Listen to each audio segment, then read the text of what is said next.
This was my first time watching I Saw the Devil, and likely my last time watching I Saw the Devil. I was very disappointed because when I heard about the premise, I kind of thought we were going to get like a horror John Wick, and it would be very satisfying, but guess what? It really, really wasn't. The premise is the protagonist is a member of the police force in Korea. He's set to marry the daughter of the police chief. But unfortunately, before he can, his fiancée is driving in a more secluded area at night, and it's snowing, and she gets a flat tire. And while she's waiting for a tow truck, a man approaches her and offers to help. She very smartly declines his help, refuses it even as he insists, says there's a tow truck coming, and is on the phone with her fiancé talking about the man being a little frightened, waiting for the tow truck to arrive. But, of course, this man doesn't waste any time. He breaks through her windshield, attacks her, kidnaps her, brings him back to where he takes his victim. She comes to right as he's about to put a final end to her and dismember her body,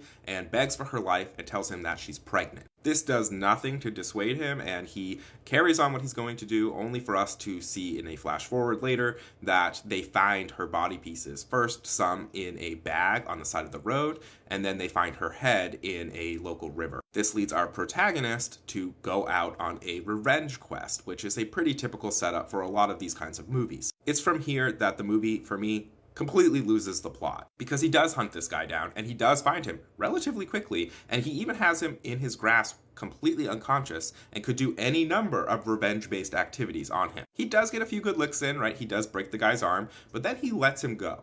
And he puts some tracker in him so that he can actually not only locate him, but also hear what's going on around him through an audio device. And while this guy is off gallivanting around trying to run from this guy who's attacking him and run from the police, he continually makes more and more victims. And thus a pattern is established where the protagonist continually hunts this guy down, harms him right as he either just killed somebody or hurt somebody or is about to, and then again lets him go. And it just feels weird that he doesn't seem to care that there's a string of victims in this guy's wake. And after a while of this, it starts to feel like the plot with this protagonist hunting him down is loose connective tissue, just driving this serial killer to scene after scene where he's brutalizing anybody, but mostly women. Now, historically, horror as a genre has had a problem of depicting and being fixated on depictions of brutalizing women. That's why I've liked a lot of films like Audition, where they kind of flip that on its head and the man is brutalized, not because I like scenes of brutalizing anybody, but more because of a sense of balance that's going on, or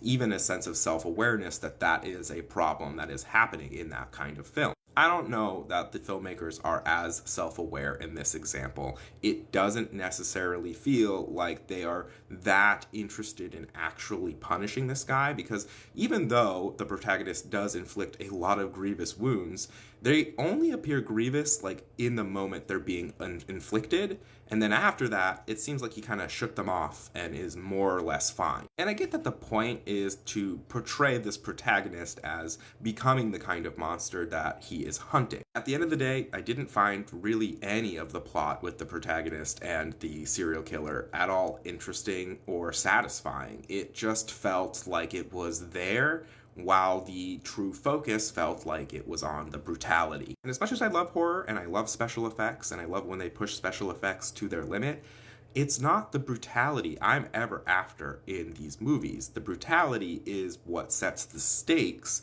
for the psychological portion of it. That is what interests me. So yeah, I didn't like this one. I didn't find it satisfying, didn't find it balanced. I found it to be just kind of a gross experience that I was praying to be over, and it's way too long for that to be the case. But better films are on the horizon in my 31 Days of Horror movie marathon. If you want to join and watch some of these films, the list is in my pinned videos for what I'm watching this October.